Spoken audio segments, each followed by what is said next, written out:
She said, I settled for you because I was getting old. Don't forget that. I replied, I won't. Then I made sure she'd never forget the day I unsettled her life by moving out while she was at her youth spa. Her returned key in the mailbox with no note, original post. I 46 male overheard something 3 weeks ago that changed everything. Been with Rebecca 44 for 4 years, living together for 2. Thought we had something real, you know? Not perfect, but solid. She was on the phone with her sister Diane in our bedroom, door slightly open. I'd come home early from work with a headache, was about to announce myself when I heard my name. Rebecca, look, I'm not saying I don't care about Grant. He's fine, stable, good enough. But he's not exactly what I dreamed of at 25, you know? Let's be real, I settled. I was 40, my options were drying up, and he was available and willing. My stomach dropped. Kept listening though. Masochistic, maybe. Does he know? God, no. He thinks he hit the jackpot, which honestly makes him easier to manage. He's grateful, does what I want, pays for most things. It works. That's cold, Becca. It's practical. I gave him my best years appearance-wise. The least he can do is make my 40s comfortable. Besides, someone like him should feel lucky to have someone like me. I stood there, frozen. 4 years. 4 years of thinking I'd found my person after my divorce. 4 years of her apparently viewing me as a convenient ATM with mediocre looks. Walked back out quietly. Sat in my car for an hour. When I finally went inside, she was all smiles. Rebecca, hey babe, you're home early. I was thinking we should try that new French place tonight. My treat. Her treat. With the credit card I pay off monthly. Me, sounds good. We went. She ordered the most expensive wine. Talked about wanting to redecorate the living room, my house. I nodded, smiled, paid the check when her card mysteriously declined. That night, she said something that sealed everything. We were getting ready for bed. She was doing her elaborate skincare routine, the $300 monthly subscription box I pay for. Grant, you know I love you, right? Me, sure. Good. Sometimes I worry you don't appreciate what you have. I mean, I could have married Richard. Richard, her ex who dumped her 5 years ago for a 28-year-old. Me, I appreciate you. Do you though? Because sometimes I feel like you forget that I settled for you because I was getting old. Don't forget that. There it was, mask completely off. I won't. Good. Oh, I booked that youth spa retreat next week. The full package. It's only $3,000 for 5 days. You don't mind, right? When do you leave? Tuesday morning, back Sunday. Me, perfect. She kissed my cheek. You're the best, even if you're not much to look at. Laughed like it was a joke. It wasn't. Update 1, the plan. Spent the next 3 days getting my ducks in a row. See, Rebecca had made some critical miscalculations. 1, the house, mine. Bought it before we met. 2, her car, also mine. Bought it for her last year, kept it in my name for insurance purposes. 3, all the utilities, subscriptions, streaming services. My accounts. 4, the credit cards she uses, authorized user status only. She'd moved in 2 years ago, contributing exactly $300 monthly for groceries, while I covered the $2,200 mortgage, all utilities, her car payment, insurance, everything. She worked part-time at a boutique, maybe bringing in $1,200 monthly, which she spent on clothes and treatments. Tuesday morning came. She left for her spa retreat at 7 a.m., kissing me goodbye. Try not to mess up the house while I'm gone. And remember, the cleaning lady comes Thursday. Have fun.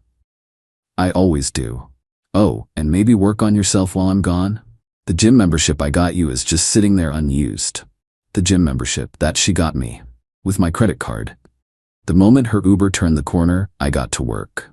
First call, moving company, emergency move, same day, cost a fortune but worth it. Second call, my lawyer buddy Tom. Tom, you sure about this? She literally told me she settled for me, to my face.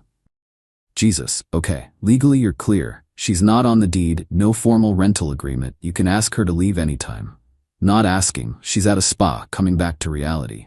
By noon I'd packed all my stuff, canceled her credit cards, authorized user privileges revoked, removed her from my car insurance, changed the Netflix password, petty but satisfying, transferred the utilities to the new owner. Yeah, I'd been planning to sell anyway. The house had been on the market quietly for 2 months. Cash offer came in last week. Perfect timing. Closing was expedited for Friday. Rebecca would still be gone.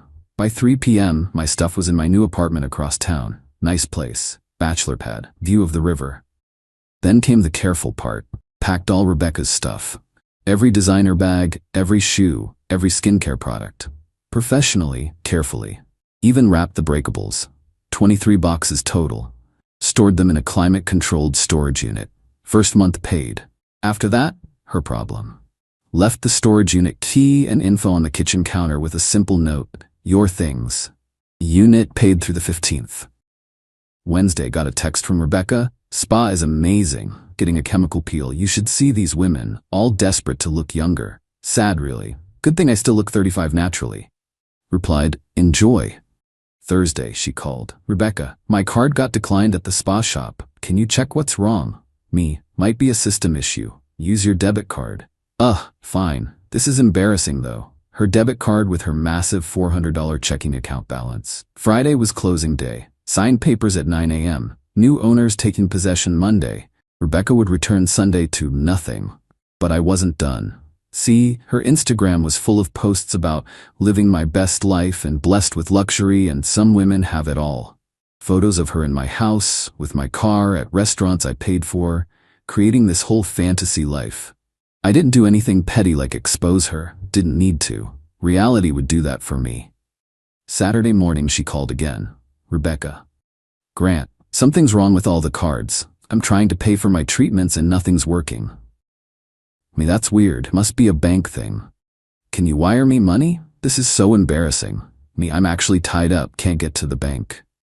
Are you serious? I'm at a luxury spa. These people know me. I'm sure they understand technical difficulties. She hung up. 20 minutes later, her sister Diane called. Grant, what's going on? Becca's freaking out. Banking issue, apparently. Can you help her out? Can't she use her own money? You know she doesn't. Doesn't what? Nothing. Never mind. Sunday morning, Rebecca's return day. I was already settled in my new place. Turned off my phone. Went to play golf with Tom. Update 2, the return. Turned my phone back on Sunday evening. 67 texts, 43 missed calls. Started reading from the beginning. Home, where are you? Grant? Why is there a storage unit key on the counter? Where is everything? What did you do? This isn't funny. Where is my stuff? The house is empty. Call me now. Then the calls started. Voicemail after voicemail, escalating from confusion to rage to panic. Finally, one text stood out. The locks don't work. Right, because the new owners had already changed them after closing. They were moving in Monday but did a walkthrough Sunday evening. 8 p.m., she called from Diane's phone. I answered. What did you do? Me, moved. You, moved? Without telling me? Where are my things? Storage unit. Keys on the counter. Oh wait, you can't get back in. The locks are changed. Some couple is here saying they own the house. They do. Closed on Friday. You sold our house? My house. I sold my house. Where am I supposed to live? Not my problem. You're a strong, independent woman who settled for me, remember? I'm sure you'll figure it out. You can't do this. We're together. We're, past tense. Over what? Because I went to a spa? No, because you told your sister you settled for me. Because you told me to my face that you settled. Because you've been using me as a wallet for 2 years. Silence. You heard that? Every word, including the part about me being grateful and easier to manage. I didn't mean. You meant every word, and that's fine, but I'm done being your retirement plan. Grant, please, let's talk about this. Me. Nothing to talk about. Your stuff's in storage, first month's paid. Your car? I'll be selling that since it's in my name. I'll mail you a check for your contributions, about $500 over 2 years. You can't take my car. Not your car. Never was. She started sobbing. Real tears this time, not the manipulative ones I'd seen before. Where am I supposed to go? Diane's couch seems available. Or maybe Richard will take you back. Oh wait, he's married to that 28-year-old now, isn't he? In background, you're on speaker, asshole. Hi Diane. Your sister's all yours now. Good luck with that. Hung up. Update 3. The fallout Monday morning. The bombardment started. Rebecca tried everything. created new numbers to text from, had friends I didn't even know she had calling me, even got her mom, Eleanor, involved. Eleanor, Grant, I don't understand what happened. Rebecca's devastated. Me, did she tell you what she said? She mentioned a misunderstanding. Me, she told me she settled for me because she was getting old, that I should be grateful, that I'm not much to look at, but at least I pay for things. Oh, Rebecca, I told her that attitude would bite her someday. Wait, what? She's always been like this, thought she was too good for everyone. I'm sorry, Grant, you deserved better. Plot twist I didn't see coming, but Rebecca wasn't done. Tuesday, she showed up at my work, full makeup, wearing the dress I'd bought her for our anniversary, crying in the lobby. Security called up. I came down. Grant, please, I love you. Me, no, you don't. I do. I was being stupid talking to Diane. I didn't mean any of it. You literally told me to my face that you settled. I was testing you? I actually laughed. Testing me? By telling me you settled for me because you were getting old? Rebecca, I wanted to see if you'd fight for me. Me, fight for someone who sees me as a wallet with a receding hairline? Pass. You're being cruel. No, I'm being honest. Something you might want to try. She switched tactics, grabbed my arm. I'm 44, Grant. Do you know what it's like out there for women my age? I'll be alone. Me. You were alone when you were with me. You just had someone paying your bills. That's not true. Name one thing you love about me that isn't related to what I can provide. She stood there, mouth opening and closing like a fish. You're kind? To your bank account, yeah? Security stepped forward. Sir, should we escort her out? I'm leaving. But this isn't over, Grant. You can't just throw away 4 years. You threw them away the moment you decided I was just a placeholder with a paycheck. Wednesday, the car situation exploded. I'd listed her car for sale. 2021 BMW 3 Series, low mileage, great condition. Price to move fast. Rebecca found out when she went to the parking garage of Diane's building and found it gone. I'd had it picked up Tuesday night, legally, since it was my property. The texts came fast and furious from Diane's number. You stole my car. I'm calling the police. That's theft. I need that car for work. I responded once. Car was registered to me. Loan in my name. Insurance in my name. Check being mailed for your $500 in payments. She actually did call the police. They called me. Sir, we have a Rebecca Thornton here claiming you stole her vehicle. I sold my vehicle. One registered solely to me. Office, she says she's been making payments. She contributed $500 over 2 years toward a $35,000 car. I'm mailing her a check for her contributions. Officer, I see. Was she living with you? Was. We separated. She was never on any documents for the vehicle. Ma'am, there's no theft here. It's a civil matter at best. I heard her shrieking in the background before the officer hung up. Thursday, the social media campaign started. Rebecca went nuclear on Instagram and Facebook, posted this long, dramatic story about being abandoned and financially abused and left with nothing after giving my best years to someone. The comments were initially sympathetic. Then, someone, bless them, asked, "Didn't you post last month about how you were too good for most men and settling is sometimes necessary?" Screenshots started appearing. Old posts where she bragged about training her boyfriend. One where she said, "Smart women choose providers, not lovers." Another saying, "I may be 44, but I look 35 and deserve to be treated like 25. Her narrative crumbled fast. Then came the best part. Her ex Richard's wife, Melissa, the 28-year-old she'd mocked, commented, "Karma is beautiful. Maybe if you hadn't spent 3 years calling me a gold-digging child while you were literally living off Grant's money, people might have sympathy. At least I have my own career." The comment section exploded.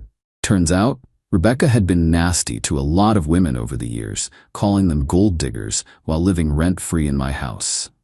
Update 4, the escalation Friday. Rebecca did something I didn't expect. She tried to claim common law marriage.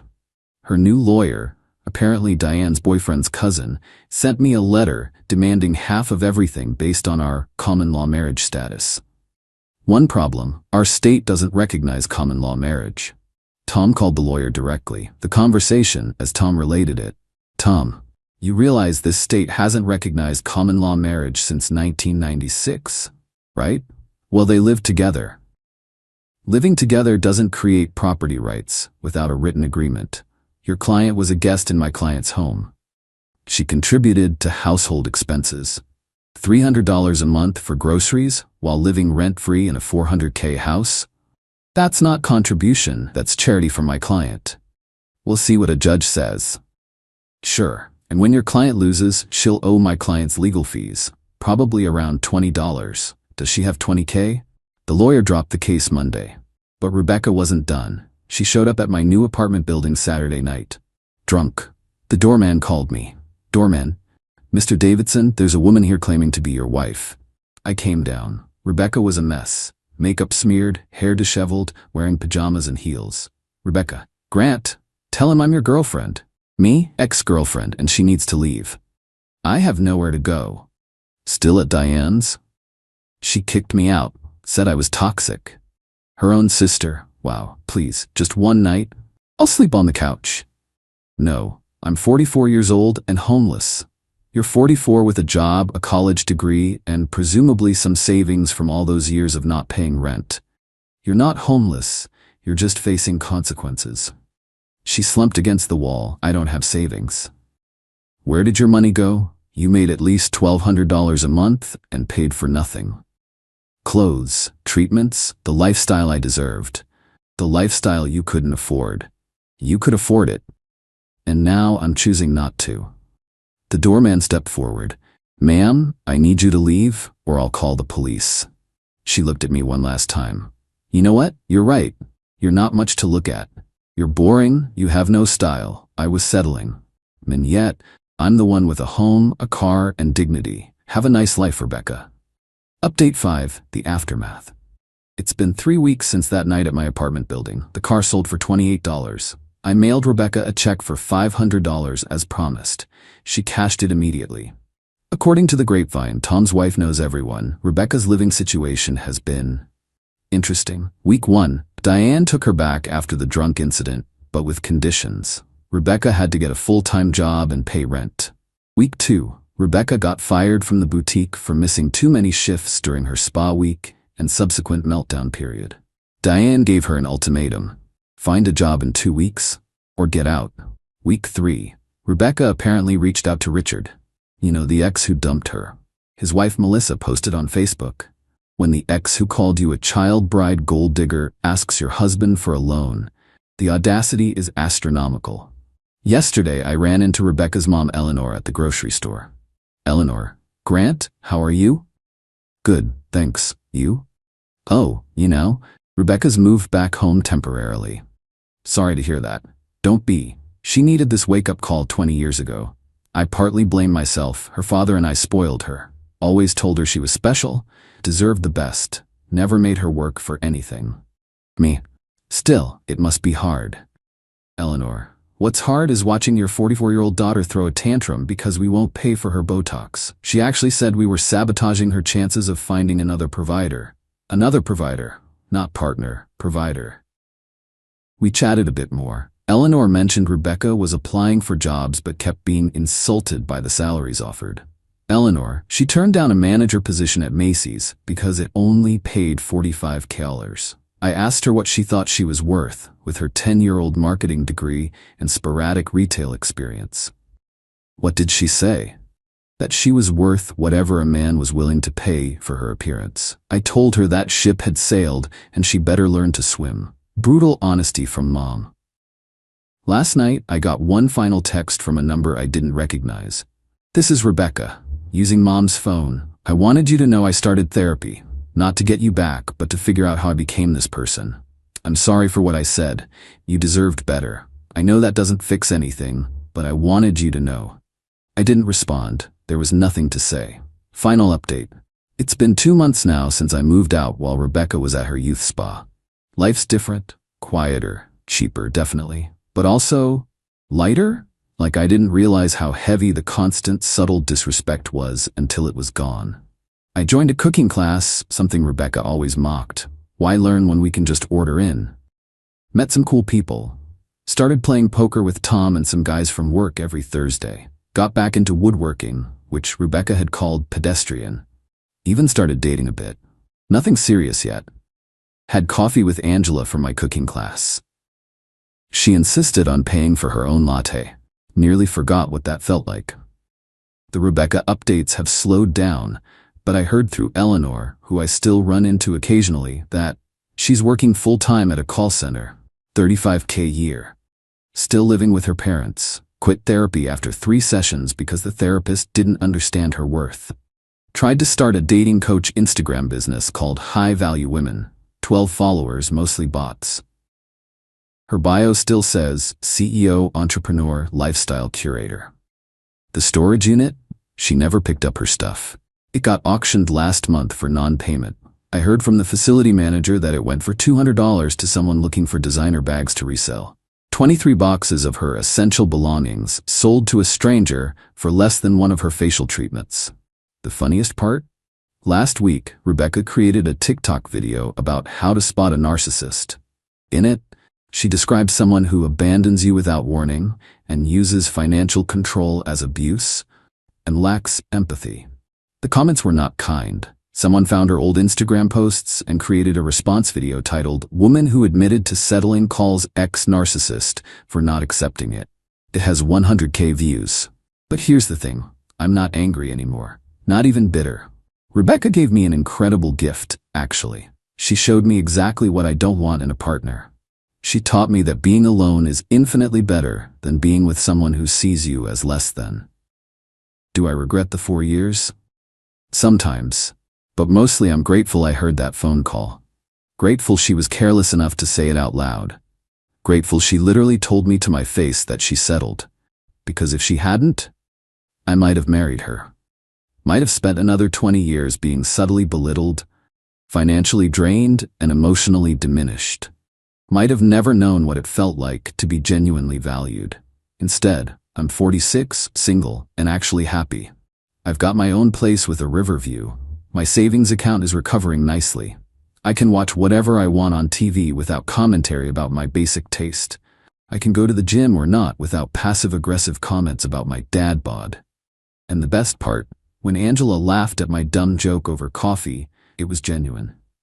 When she said she enjoyed talking to me, she meant it. When she texted asking for a second date, it wasn't followed by a Venmo request. Rebecca was right about one thing.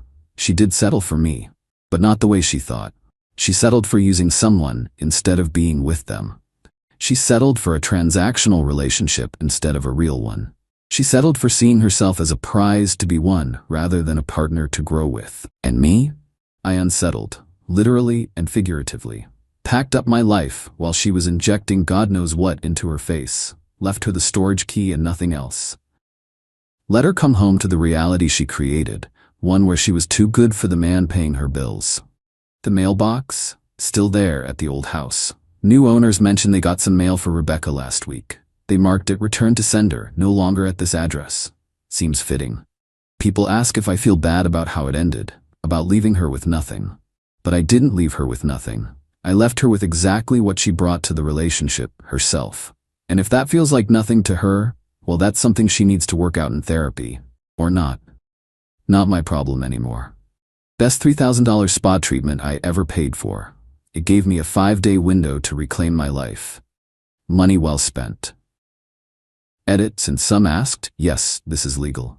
She had no tenancy rights without a lease or consistent rent payments. The car was mine legally. No laws broken, just hearts and egos. Edit 2. To the people saying I should have talked to her first, I did. She literally told me to my face that she settled for me. When someone tells you who they are, believe them the first time. Edit 3. Rebecca found this post. Got a long email about defamation and emotional distress. Tom laughed for 5 straight minutes. Truth is an absolute defense, plus I never used her last name. Die mad about it. Becca.